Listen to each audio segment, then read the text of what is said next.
This is the Cape Lookout Oral History Project. Connie Mason, interviewer. Today is May the 13th, 2010. Today's interview will be with Francis Eubanks. Subject will be Portsmouth Island Village. There will also be some photographs shown of old Morehead City and Promised Landers who used to live on Shackelford. We'll see if we can get any identification on those photographs. And the interview will be taking place at her home in Barnesfield on Highway 24, just west of Morehead City.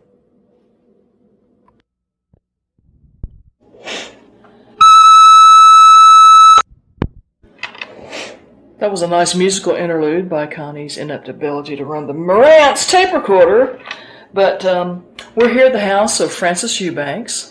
And thank you, Francis, for letting us come and interview you today. Tape is on.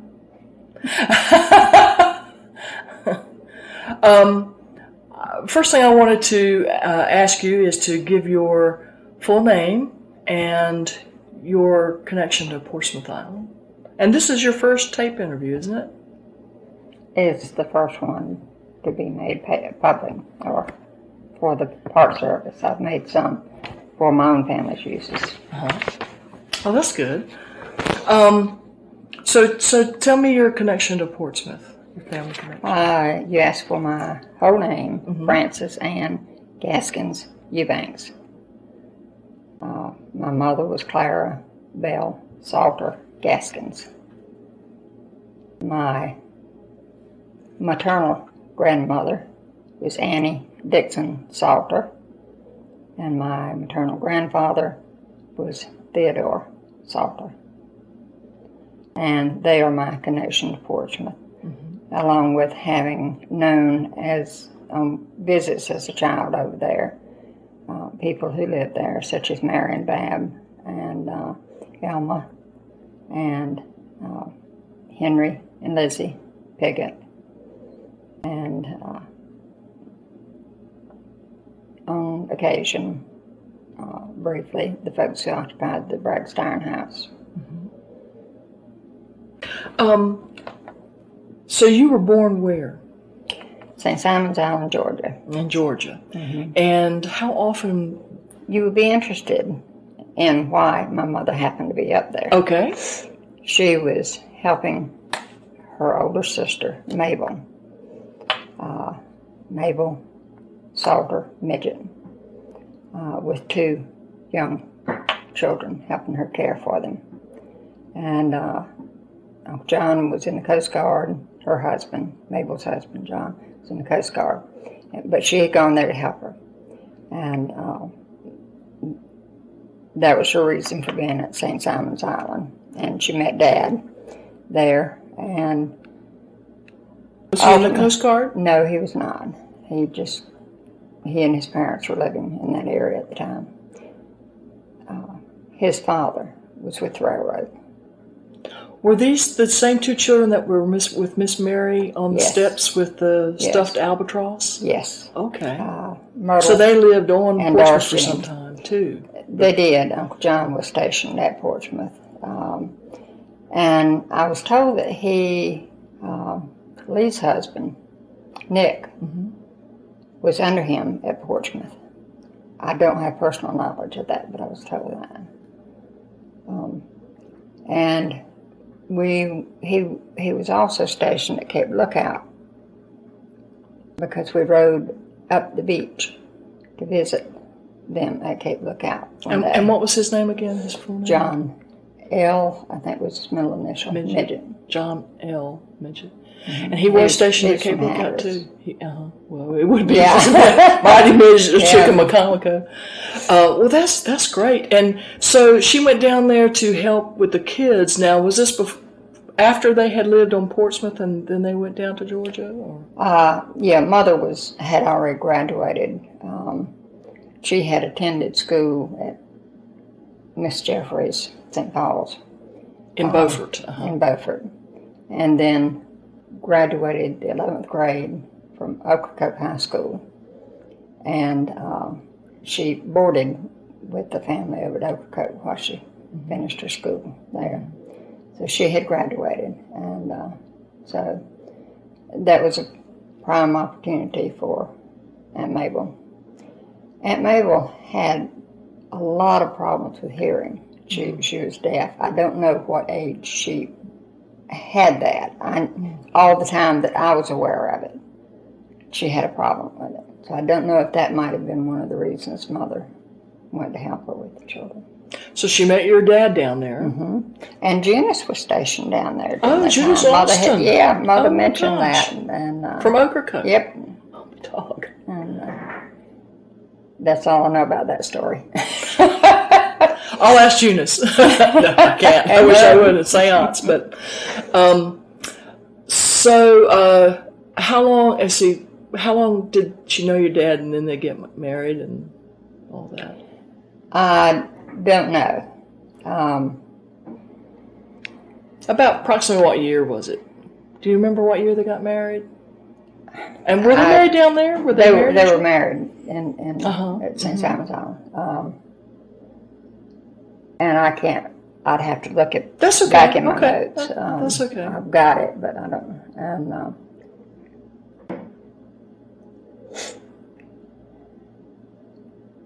that's okay. February, it seemed like. Anniversary was in February. I think so. One was in February, another was in September. I think Daddy's birthday was in September.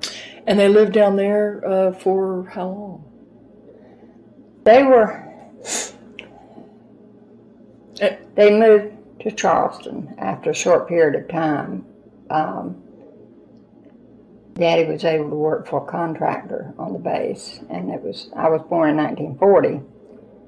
I think Mother and them were born. I think they were married in 39 February, and I was born in August 1940. And the war was announced on the radio when they were riding with me to go to Charleston. And Daddy had a job with doing accounting, payroll and accounting for a contractor at the naval base there. And so he was able to get tires more easily than if he had not been working for a military contractor. And so they were able to have a vehicle. Well, now, did they get to Portsmouth much? Mother worked most of the time that I can recall. In Charleston, she worked for... And that's Clara Salter Gaskins. Yeah. She worked for a grocery store there, and she also worked for Edwards there, and I'm not sure which preceded the other. That's the Air Force Base? Edwards Air Force Base? That was in Charleston. Edwards was like Roses in South Carolina. Okay.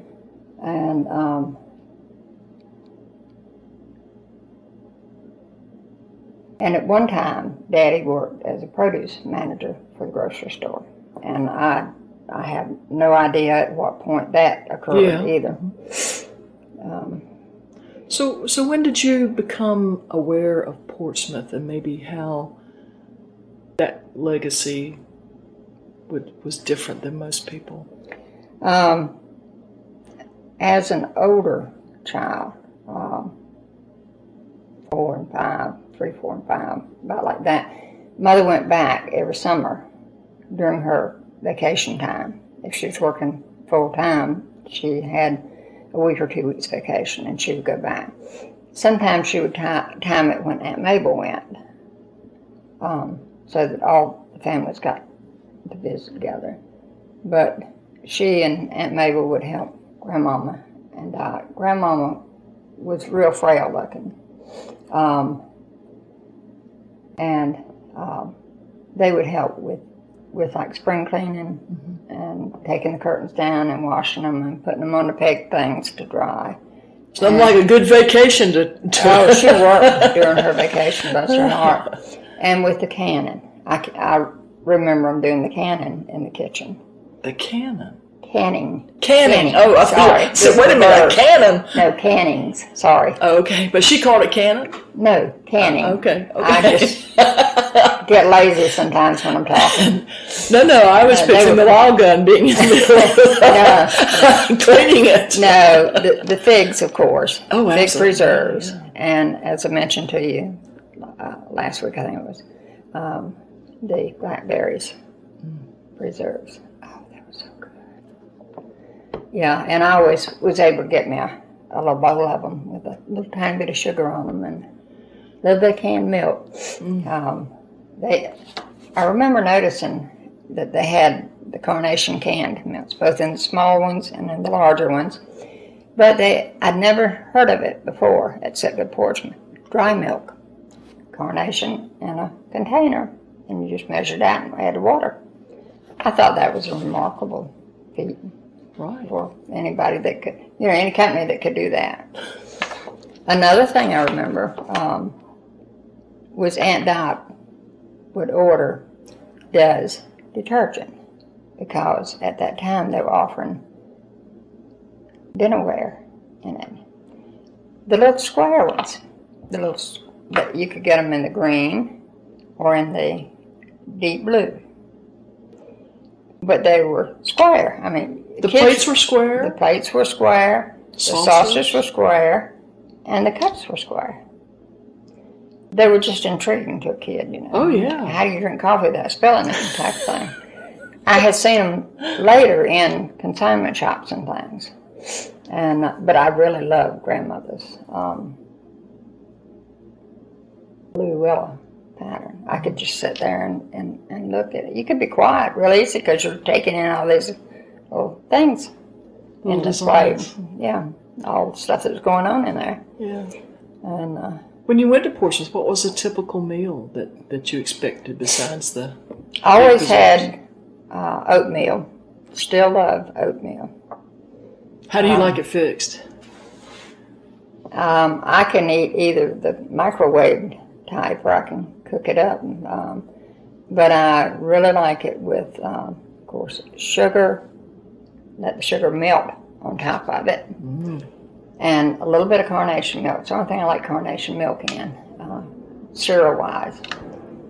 And if I'm lucky enough to have raisins, sprinkle some raisins in it. But I can eat it without the raisins. So it stuck to you?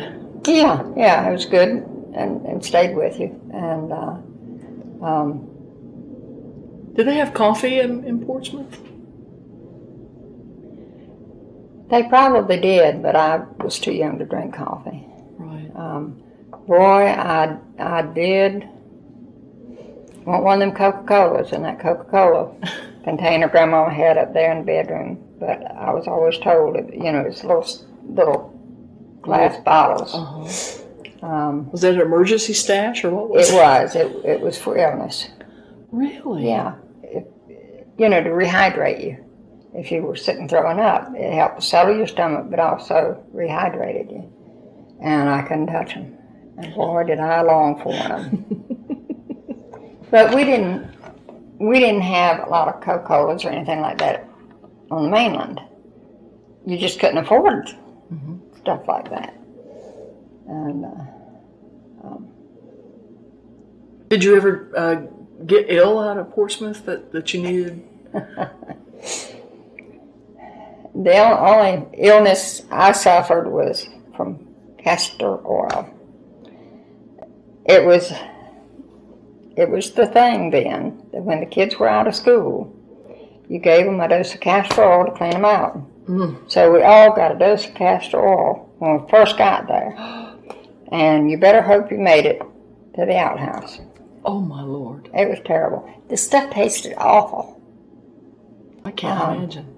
It was a long time before I could drink orange juice again because it was put in orange juice to help you be able to get it down better. Now, did your grandmother insist that happened? Or? No, I think Mother probably got that idea from Grandmother, but that was the thing that was done then.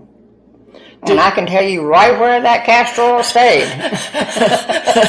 Because you didn't want to see it come right out. there where the sink is, and the cabinet that goes up that way and opens that way, it was right in there. Oh my gosh. Oh my gosh. Now, the kitchen cabinets in that house, were they off of a wreck? I was told they were. The ones that were on the opposite side from the window and the pump house, those in particular, I was told that they were. So tell me about as a kid coming over. Now, if you were coming up from Georgia, you came from the Cedar Island, on the Cedar Island? Yeah. I didn't. We moved to Charleston relatively in the early 40s. So all I remember about Mother's telling me about the announcement that Pearl Harbor had been bombed on the radio. I have no knowledge of that except what she told me. And it was later in life that she gave me my baby book. And she had entered, I was the first of the 4 girls. She had entered in there where my first Christmas was spent, at Portsmouth. And it's so beautiful. It's in her own handwriting, in pencil, age 4 months. You know. And I wouldn't take anything for that. Oh, absolutely not. And so, you know, I know she took me for my grandparents to meet me. And then the picture with me and Granddaddy out. I don't know who took it, but I really treasure it because I have chickens. Yep, I have very few memories of Granddaddy since he died in 1942. Wow, you were just 2 years old. Yeah, he died of cancer, mole on his back. And I guess there wasn't a whole lot of recourse for cancer in those days. There wasn't.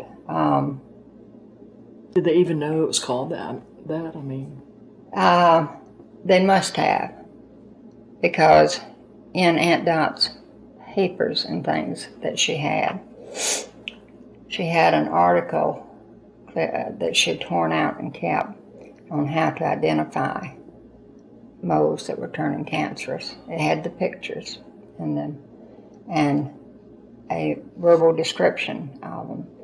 And it was in a newspaper, like a Sunday newspaper excerpt or something. So she had to have known from that. To be on the lookout for that kind of cancer. Yeah. And I remember Mother telling me about Uncle Buddy, Ernest Salter. Now, was he the fellow that's standing up in the skiff, poling the skiff? He's been identified as that person. But you don't think so? I'm not certain. It could very well be. I can't say it isn't. I just... There's some doubt. He had diabetes, and Aunt Dot had to give him his insulin.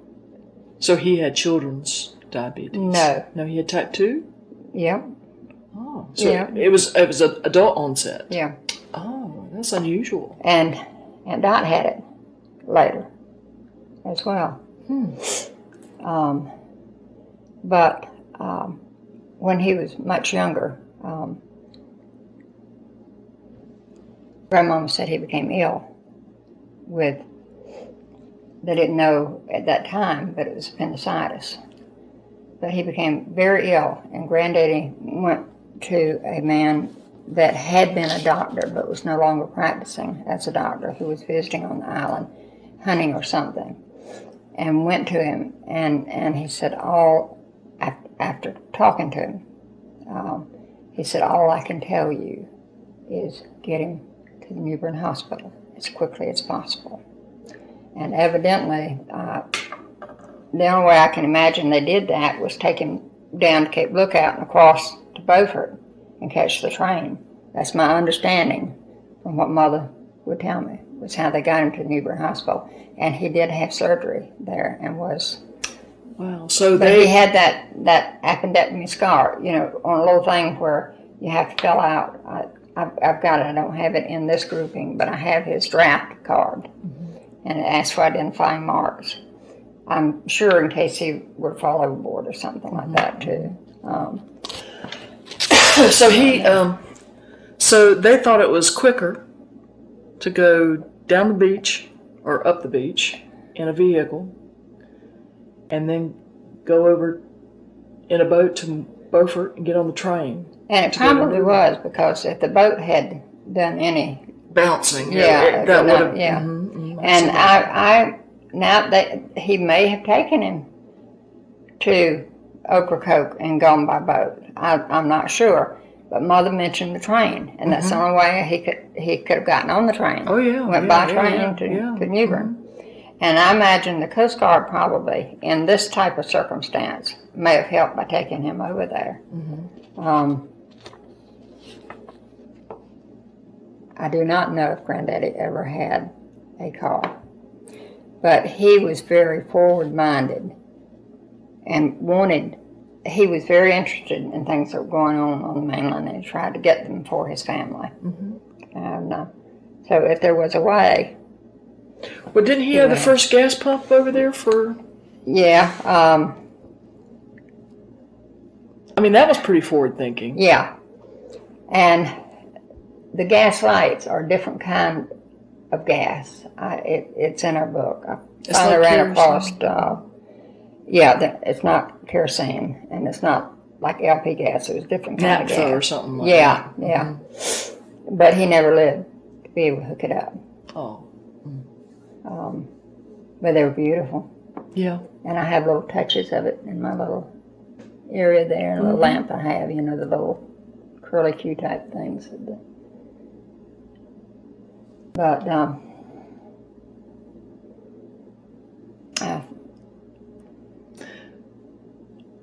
nothing else right now. So when he died, your grandmother kept the store open, and I mean, she did a lot of physical work to keep it open, and to be the postmistress of Portsmouth. And that was one of the reasons he moved the house up, so she wouldn't have to walk home late at night after she closed. Explain that just for somebody who might not know what you're talking about. The current Dixon Salter house, my understanding is that house belonged to Joe Dixon, and was down in Middle Community, and Granddaddy bought it from him. I don't know any background on that, but they had the house moved up. Grandmother had been having to walk down to Middle Community, and she would be in this post office till dusk, balancing, and then would have to walk home. And she was a very thin woman, and Granddaddy was concerned about having to do that. So they moved the house up to its current location by turnstile, and I have heard mules. Well, that's big. And Mother and Dot were in the family that they had already been born at that time. Mother was born in 1917, and I believe Aunt Dot in 1921. So the house was moved after that. Cables and turnstile, and as I can understand it being described to me, one or two mules or horses that pulled the turnstile around and moved it slowly. I know how Dennard Davis did it. Now, was it Dennard who moved it, you think? Or I don't know. It seems kind of early for him, but they would jack up the house on railroad jacks and place logs underneath. That's what I was told. And they ropes roll around the house, and then the ropes were around the capstan, and the horses turned the capstan, rolling the house on the logs. And then when one log came out of the back, they just moved it to the front. Yeah. And it was pretty ingenious. Yeah. And of course it was worth it because materials were so difficult to get to an island. And that was not the only house, was it? I had heard there were a couple other houses on Portsmouth that had been moved. I do not know. Yeah, I think it was from the Sheep Island onto the middle community or something like that, but that's not important. I have later heard of ones that were moved from there, from Portsmouth, meaning the entire length, I guess, including the Sheep Island community, middle community, that were moved to the mainland. But I haven't been able to trace that down. Was that the house that's in, I think you were telling me, Oriental? I think there's one there. I don't know which one it is. And one was moved to Ocracoke and is no longer there, I don't think. Oh, that's too bad. I've asked about it and tried to find it. I'm not sure. And I understand one was moved to Moorhead, and I have not been able to locate that one either. Really? Okay. Well, it's very interesting that they did that. I mean, they were probably the first recycle and reuse. Yeah. I mean, they'd be so green today. But your grandfather, Theodore, he was a community leader, wasn't he? Mother always felt that he was. That she said he never knew a stranger. Somebody could be coming up in a boat and he'd be there on the shore to meet them and welcome them. So evidently he enjoyed people. They actually moved when Mom and Dot were old enough to go to school. They moved to a place in Moorhead for just a very brief time. And I think Guy Dixon owned the house that they lived in. I don't know whether they rented from him or bought from him or what. But it was down around 4th or 5th Street on Bridges. And Grandmother didn't like it. She wanted to go back to Portsmouth. Because like all kids, they brought home illnesses because they were in a classroom. And Aunt Mabel turned over something hot on Mother, and it burned her arm terribly. I think it was coffee, so somebody else must have been drinking it besides the kids, but she turned it over, and Mother, for all of her life, had a really bad scar on her arm. Your mother? My mother, Clara. Clara. Yeah. And she said that Aunt Mabel had done it. And evidently, there wasn't a lot that you could do at that time except to hope it healed. But it did leave a really bad scar that Mother was very conscious of. But they came on back to Portsmouth. And Dot went to school with Aunt Mary here. My grandmother just didn't. I guess she felt safer at Portsmouth. She was more comfortable with Portsmouth. And in a 1932 interview that Aycock Brown had with Granddaddy, he was talking then about the possibility of going to Florida. I don't know whether it was to fish or what. Granddaddy had a buy boat at one time, and I don't know what period of time he had that. But he was aware of things that were going on the mainland and how things were changing and stuff like that.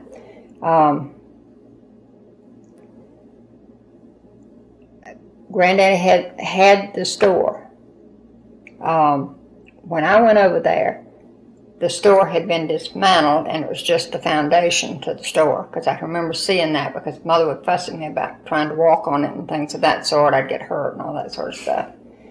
And but the framework was still there, and I've seen in photographs since then, that one in particular, what it looked like. And I asked Mother what happened to the store. Of course, I know by 1942, Granddaddy had passed on. But she said Granddaddy couldn't turn anybody down for credit in the 1930s. And people would go from mainland areas. She mentioned in particular. But from the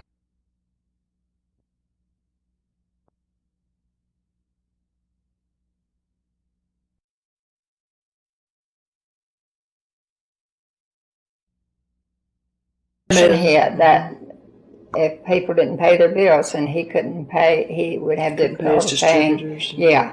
And I have run across one item that indicated he dealt with like Freeman Wholesale.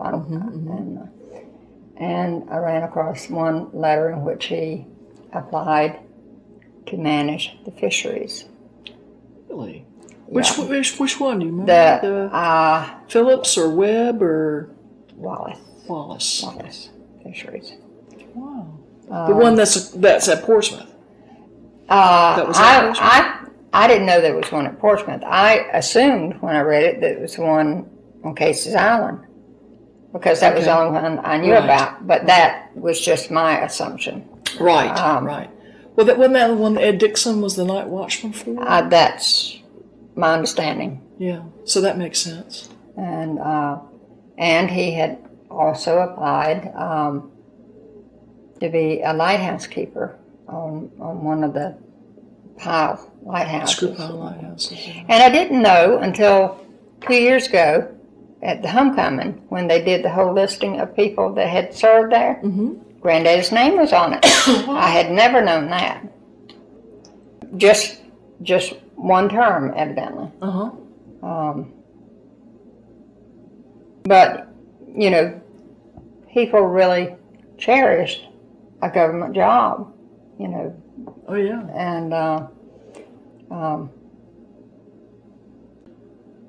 And that's one of the reasons I'm sure that Grandmama kept the post office once they were able to get, you know, okayed as a post office. It was important to the people there because they could pay their bills with a money order.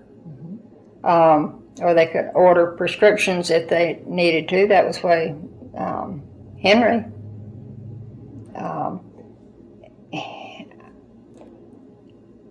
I have copies of letters from Henry to the Byram place, where I don't have the initial letter from the Byrams, I don't believe, where they would inquire about the house over there.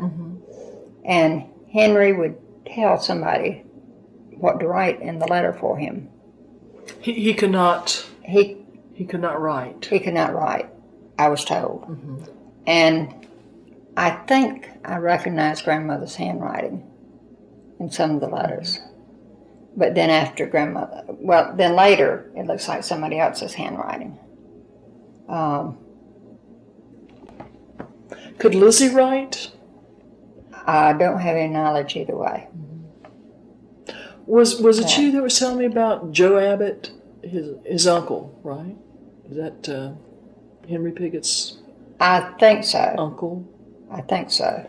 About how people used to read to him, read him a lot of books. No, I didn't know Joe Abbott. I just heard people talk about him. Okay. And But the only you knew knowledge Lizzie, I though. have, yes, I knew Lizzie. Can you tell me a little bit about her, some of her personality? Or?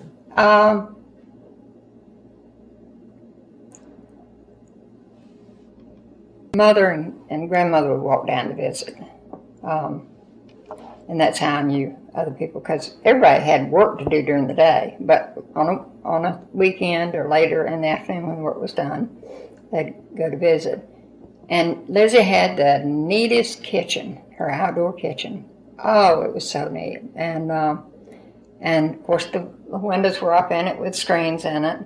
And she had preserves on the shelves and things.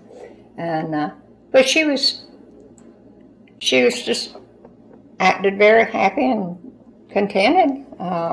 Somebody told me she played the accordion. Is that right? I didn't know that. Well, I had in another interview, they said that she used to play the accordion, particularly when she was free to cut hair. So when people heard the accordion music, they knew that if they needed a haircut, Oh, that's cool. that they would come, and sit on the porch and get a haircut. But I can't remember if that was the interview I did or I read it from one of the interviews. But I thought that was kind of interesting. It was. It really was. And something I wanted to ask you, and particularly about when you would come. When did things change coming to Portsmouth? I mean, when did the mailboat stop and the ferry? I mean, was that a realization to you as a child or as a kid that No, I things were mostly changing? grew up. Yeah, and did that affect the whole time that I kind of- went to visit with Mom, I remember the long bus ride because we were coming from Charleston right on the Imagine bus, that was- and they had the buses at that time stopped at every, because they picked up passengers all along the way, and there was no air conditioning on the bus either, right? oh no. There was no air conditioning anywhere then, Connie. You're forgetting how old I am. And I got car sick and bus sick and seasick. I mean, that's what my mother remembers about me. You have a hard time going on the ferry right now? Yes. So you have real motion. Yes, I keep it with me all the time. Right. The medicine for it. Yeah. So you And took the the bus bus ride and fees. it came all the way to Beaufort, or did it go all the way down east? Did you go? Yes, that it when the bus went down. Well, no, it went to Beaufort. And then from Beaufort. And I can remember sitting on the little steps waiting for the bus. Again, we had changed buses or something. I can't remember what all that was about. But then we had to ride the bus down east. But we caught a bus in Beaufort. Mm-hmm. I don't remember whether we stayed overnight with anybody and then caught the bus to come on down. I can't remember. But I remember riding the bus from Beaufort to down east, and I remember the little store there. In which community was that store? Do you remember? Atlantic. It was It Atlantic, was yeah. It's where the mailboat took off from? Yeah. And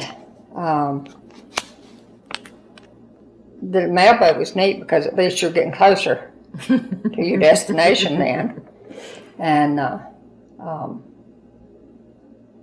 did you have a special seat on the mailboat that you liked more than others, or? Anywhere I could breathe the fresh air. But Mama was scared to let me too close to a window because I was a kid. I'd fall overboard or something. Sure. But if I could get in the back and, away from any kind of fumes, I was okay.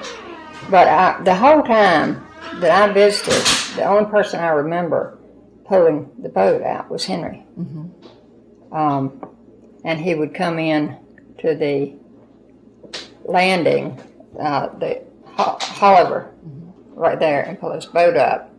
And if there was water between us and a little bit of water or anything, he'd lift us out and set us down there. And he always had his wheelbarrow that he put suitcases, and Mama always brought extra food because she had all of us, and that was an additional burden on Grandma and them. Plus, she also brought things that they needed. So she had boxes of groceries, and he'd take them up there. Did he ever? But I was fascinated with his boat, and I've always loved boats. They were a means of getting somewhere, and the fact that he could pull it, that just here he's getting where he wants to go, which is on one side. Yep. Without changing sides. Yep. Yeah. And that's that core sounder in him. But it was it was neat, and somebody asked me that was doing a thing at the Waterfowl Museum, a young man, if if I thought too much was made of Henry's role in the village. I said, no, I didn't think so. I, as a child, was impressed. He had his own boat, and he knew how to operate it. And he went out to meet us and brought us in. And he and Lizzie had their own home. I said, everybody didn't have their own home then. I said, so yeah, as a kid, I was impressed. Mm-hmm. He was self-sufficient. Mm-hmm. I had heard that... And my grandparents, I felt, were quite self-sufficient. Oh. They had their own home, a beautiful home. Mm-hmm. Gorgeous home. Anybody on the mainland would love to have that home. I had heard, and you can just tell me yes or no if you've heard about it or not, but I heard that Henry had a nickname called Fid. Did you ever call it? I never heard him call that. Okay. Mm-mm. Well, you know, a fid is something you make nets with. Yeah. Okay. I did. That did pop in my head. Right. Well, I didn't know if you knew the story about why he was called that. You know, if you ever heard that. That's okay. I do remember. These are little snippets of memory. Oh, yeah. I remember seeing Aunt Dot and grandmother making the little nets. They had a little cup hook that they started on, and they would sit there and mend the nets. And I always wondered what they were for. I thought, due to the size, they had to be one of two things: a basketball net or a fish net, a scoop net. But I thought that was pretty neat. They could work those things. I'd sit there and watch them for hours. Oh yeah, yeah. Well, they did get some kind of contract. I had read that later in something that you Corps had done, an interview that you had done. They had, it was part of the helping get rid of the symptoms of the depression. And what they did was they took the net making skills, net knitting skills of the coast, and taught the people in the mountains how to make hammocks. That's how they got, you know, they taught them, and they got a contract with somebody to make basketball nets. And we got that picture of Addie and her sister Nora on the porch making basketball nets. Marion showed me that. And another thing that Mother talked about was, with the Civilian Conservation Corps, was the digging of ditches to drain the walkways, the paths or something at Portsmouth. I never heard a whole lot about it, but that's where some of the little canals alongside the walkways came about. Excuse me. Well, I had heard the very first time I went to Portsmouth with the Park Service, and we were walking down the straight road, and do you remember Bruce Weber? He was the chief of interpretation. Vaguely. He was a hoot, and but I always thank him for. He gave us 2 weeks training, and now they don't even get a day. But I learned a lot that year. But he took us. We went to Portsmouth, and as we were walking down that road, he said, "Well, one of our early informants told us that this was dug with a one-armed man by a one-armed man." I said, "Well, you know, those steam shovels are called one-armed men." He said, "Really?" So I don't know if it was a euphemism or if it was really dug by a one-armed man. But I think it was probably, I don't know. I just don't know. But it is very interesting, that part of, because that was, somebody did a lot of work, in other words. Yes. And I just assumed that any of the able-bodied men that they had, the people that lived there had first choice at those jobs. I don't know that for a fact. Well, you would think so. They were there and they were close by. Did you want to look at some pictures? There was something that I wanted to show you. I saw it a few minutes ago. Don't know how far down this stack it is. Now, what's the relationship between your grandmother and Carl Dixon? Was that her? I don't think there was. If so, it was Was it long. Elma's family? Elma Dixon's family? I do not know. Okay.